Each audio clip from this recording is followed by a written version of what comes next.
YouTube channel, I'm making pepperoni. One more time. Today on the YouTube channel, I'm making pepperoni. That's right, vegan pepperoni. How do I do it? You're all going to find out in this video.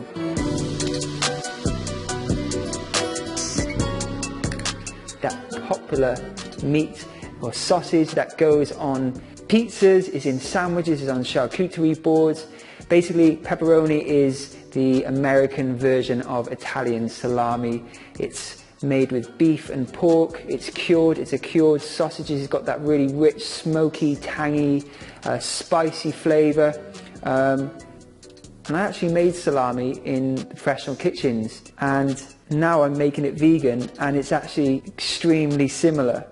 I'm using the same herbs and spices that I used for the non-vegan version, and there's no cruelty involved, and I'm very happy about that. So you're probably thinking, how am I going to create something so meaty vegan?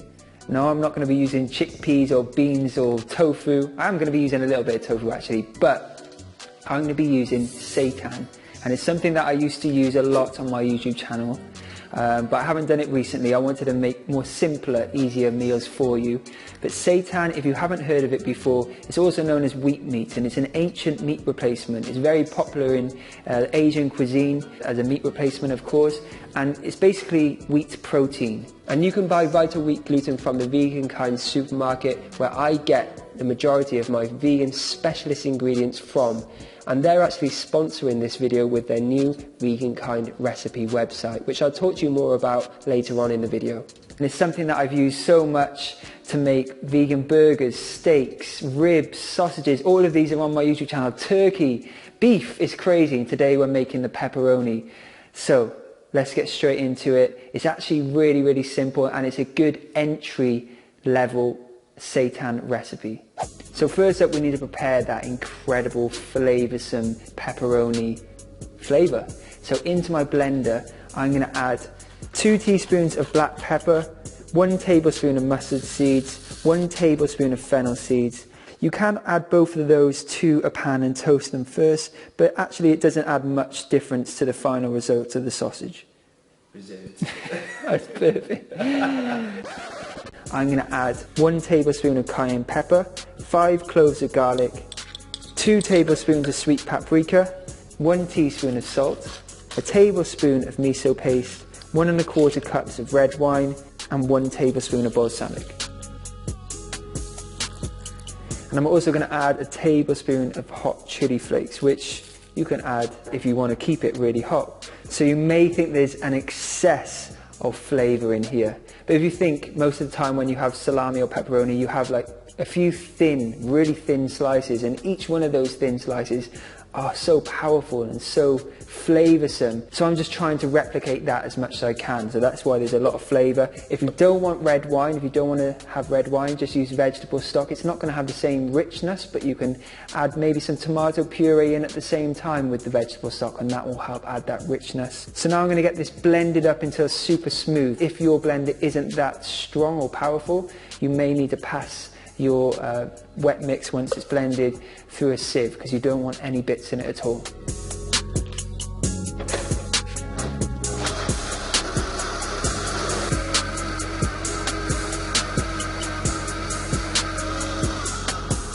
Scrape down the sides of your blender to make sure everything's getting as smooth as possible. Wow. Okay. Whoa, that is fire. That is flames right there. Look at the deep red colour. This has got to do a really important job. It's got to overpower the slight flavour that the wheat gluten has. This has got to be powerful. This is punchy. And each of those thin slices, once you've cut your salami, has to be flavoursome, and it will be because of this incredible mixture. So now all we need to do is make a dough. And basically all you have to do is add your wet mix to the wheat gluten. And I'm going to do this in my KitchenAid The reason I'm doing it in the KitchenAid because once it forms a dough, it's going to get quite tough and it has to knead for about 8 to 10 minutes. But you still can do it by hand. I do it by hand quite often, and I've done it on my YouTube channel before. You just have to knead really well, get your back into it, work it well, get all that frustration out into the dough. I've once even used a rolling pin and bashed it, because the more you knead it, the more meatier and firmer and more of a bite it gets. If you don't knead it at all, it will just be like sponge. It's rubbish, totally waste of time. So knead it really, really well. Before doing that though, I'm going to mix in some crumbled tofu. And the reason I'm doing that is because salami and pepperoni has those white bits of fat running through it. I know it's disgusting really when you think about what it is, but actually this tofu is going to add another dimension of texture. It's going to make it look more visually alike salami and pepperoni, and I don't know why I thought about adding it. I'm glad I did, because in the end result, with the white bits running through the salami, it looks so realistic, and I'm glad I did it. So let's get the KitchenAid going. First up, add the wheat gluten, then the crumbled tofu, and then the lovely, powerful wet mixture.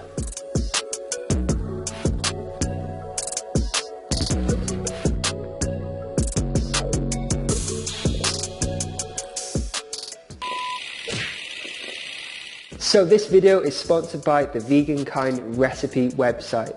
I'm so proud to help the Vegan Kind launch their new recipe website, because I've been such a fan of the Vegan Kind supermarket and their subscription boxes.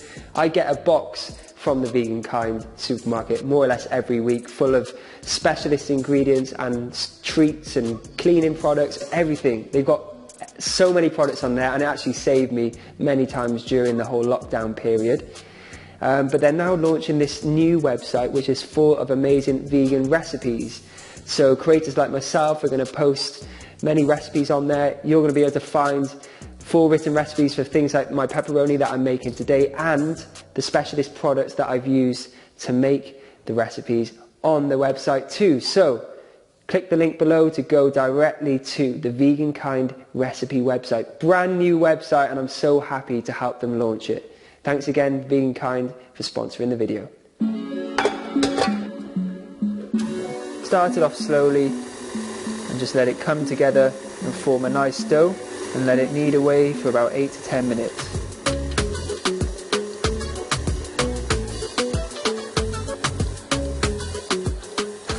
So actually what I might do is let it knead in here for about 3 minutes, then do the rest by hand, just because it does get quite tough for the mixture. I think my KitchenAid doesn't like it when I do seitan in it, because especially the sausages, very meaty, and it finds it quite hard to rotate the blade. And ideally you want to be using a dough hook. I just can't find mine anywhere, so I need to get one of those, but I'll just finish it off by hand after about 3 minutes in here.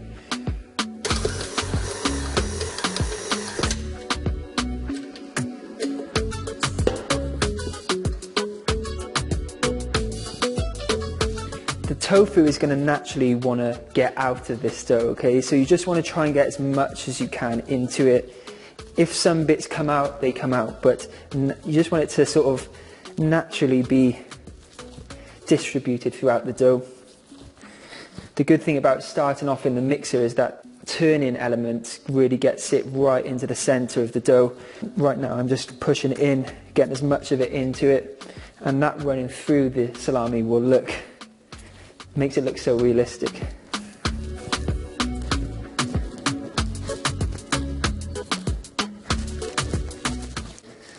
You know what? I think it's time. I need to beat my meat again.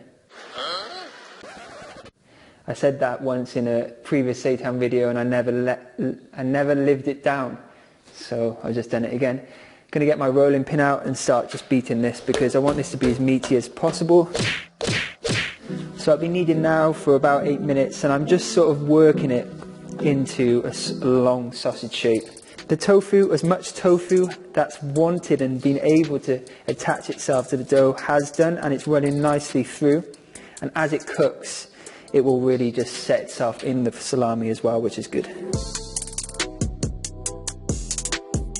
So we've got one big sausage. I'm going to cut this into two now and roll them slightly thinner because when they're cooking they do expand. Then I'll roll each sausage in some baking parchment, wrap it in foil and then wrap it in cling film. The cling film is going to protect it from the water because we're going to be cooking these in a water bath. I know it's quite excessive, but trust me, it's worth it. It's worth it. I know it sounds quite excessive, but it's really worth this. You're going to get so much yield from these sausages. You could fill so many sandwiches. It's high in protein. It's a great vegan protein for you, and it's so delicious, I promise you. I'm surprised. What I should have done really is kept this recipe and made it and sold it at supermarkets. That's probably what I should have done. But it is so good I had to share it with you. And also I'm going to shout out 2 subscribers that comment on my videos all the time, and I'm going to bring that back. I'm going to start dedicating my videos to you guys because I appreciate your support. So Anna Souza and Monique Hun, this video is dedicated to you guys. Thanks for subscribing. Let's get this wrapped up. See there, the white tofu is running right through it. There we go, 2 long sausages.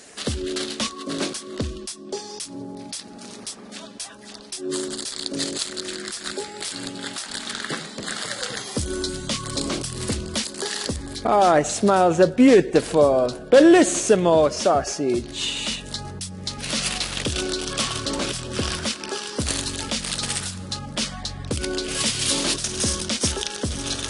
Just using my body to push against it, make it as tight as I can.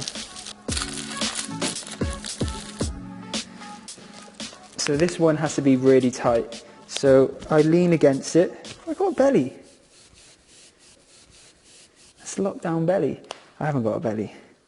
No, I haven't got a belly. So lean against it, pull it tight, and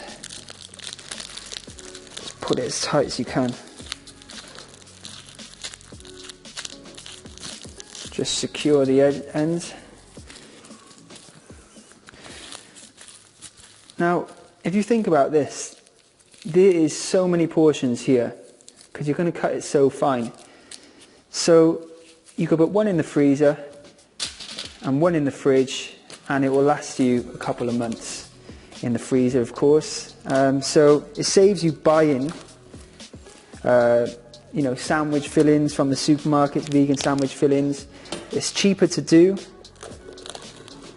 You're buying less plastic containers. I know I'm using cling film here, but you are buying less plastic containers of pre-made stuff, and it tastes better, and you've seen exactly what's gone into it.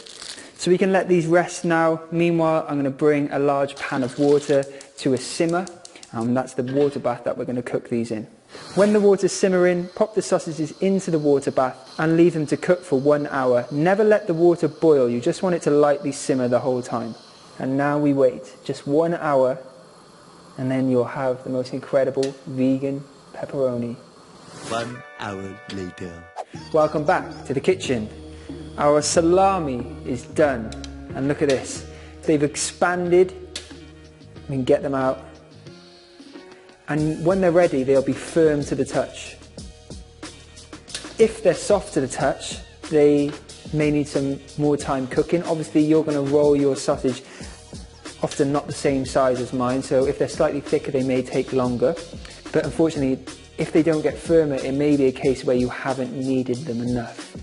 But I'm sure you'll be okay with this recipe. So these are firm now, going to let them cool, and then we'll slice and taste. Look at this salami! Look at the colour on it. Because of the heat, the vibrantness of that red from the paprika and stuff like that, it's just all come out and just dyed the sausage a beautiful colour. What you can do actually now is salt this, and it's almost like cure it. Put it in the fridge for a day, heavily salted, and it will intensify the flavour, but you don't need to do that. So let's slice and taste.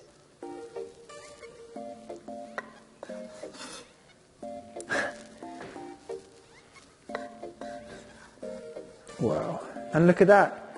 That tofu is running right through it. It looks like pepperoni because it's replicating that fat running through it. Sometimes I don't know where it comes from. The recipe gods have blessed me again Just these things just pop into my head late at night, honestly. Recipes, ideas, things like that. Techniques. It's crazy. So, one slice, taste. Smells smoky, still a little bit warm. I should have let it cool down, but remember, if you're going to put this on pizza as well, it's going to actually crispen up too.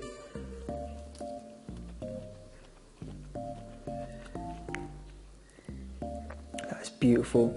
It's meaty. It's got good bite. It's chewy. Nice kick at the end. Really well seasoned, and you've got that subtle fennel seed taste. That's amazing. And even though I cut just such a small slice, the flavour just filled my mouth. It is beautiful. Even though I cut such a thin slice, there's enough flavour. Oh, it's so beautiful.